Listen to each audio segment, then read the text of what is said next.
29 August হকির জাদুঘর major ধ্যানচাঁদের জন্মদিনটি জাতীয় ক্রীড়া দিবস হিসেবে সারা দেশের সঙ্গে রাজ্যেও পালনের আয়োজন করা হয়েছে। এই উপলক্ষে যুব বিষয়ক এবং ক্রীড়া দপ্তরের বিভিন্ন কর্মসূচির আয়োজন করেছে। এদিন সকাল 11টা নাগাদ রাজ্যভিত্তিক অনুষ্ঠানটি হবে আগরতলা টাউন হলে। এখানে রাজ্যের প্রতিভাবান খেলোয়াড়দের অর্থরাশি প্রদান করা হবে। সব জেলা এবং মহকুমাতেও এই অনুষ্ঠানটি পালিত হবে।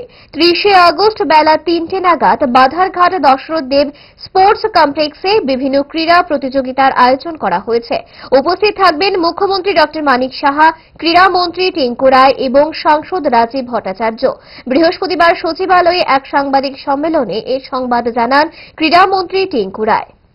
মুখ্যমন্ত্রী ক্রীড়া উন্নয়ন প্রকল্পে মুখ্যমন্ত্রী ক্রীড়া প্রতিভা অন্বেষণ প্রকল্পের মাধ্যমে এই অনুষ্ঠানে রাজ্য প্রতিভাবান খেলোয়াড়দের বিভিন্ন অর্থরাশি প্রদান করা হয়ে থাকে। আপনারা জানেন, আমরা এই নতুন স্কিমটা শুরু করেছিলাম। যথাক্রমে ব্যক্তিগত বিভাগে যারা আমাদের জাতীয় স্তরে খেলাধুলায় গোল্ড জিতেছেন, অর্থাৎ সোনা জিতেছেন, প্রথম স্থান অধিকার করেছেন, তাদেরকে 1 লক্ষ টাকা দেওয়া হবে এবং দ্বিতীয় স্থান যারা অধিকার করেছেন তাদেরকে 50,000 টাকা দেওয়া হবে। তৃতীয় স্থান অধিকারীদেরকে 25,000 টাকা দেওয়া হবে।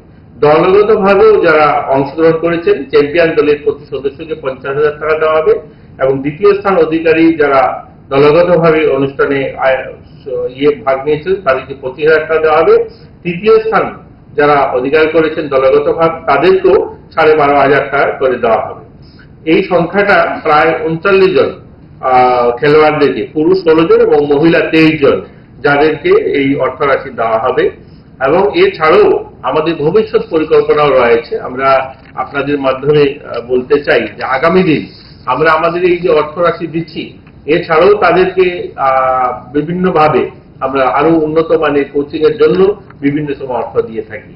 আমরা কিন্তু ভবিষ্যতে আমাদের পরিকল্পনা রয়েছে যারা অলিম্পিকে যারা মেডেল জিতবে, এরকম যারা আমাদের রাজ্যের থেকে যারা পার্টিসিপেট করার সুযোগ পায় যদি, তাহলে আমরা মেডেল জিতলে প্রথম স্থান অধিকার করলে 3 কোটি টাকা, সিলভার 2 কোটি টাকা, ব্রোঞ্জ 1 কোটি টাকা, এরকম আমাদের পরিকল্পনা রয়েছে। এশিয়ান গেমস এর জন্য রয়েছে এরকম একটা বড় অ্যামাউন্ট আমরা দেওয়ার পরিকল্পনা রয়েছে। যারা গোল্ড জিতবে তাদেরকে 75 লক্ষ টাকা, যারা সিলভার জিতবে 35 লক্ষ টাকা এবং 15 লক্ষ টাকা তৃতীয় স্থান অধিকারীদের জন্য আমাদের পরিকল্পনা রয়েছে। আমরা চাই আমাদের রাজ্যের ছেলেমেয়েরা খেলাধুলায় এগিয়ে যাক এবং রাজ্যের নাম উজ্জ্বল করুক, গোটা দেশের নাম উজ্জ্বল করুক।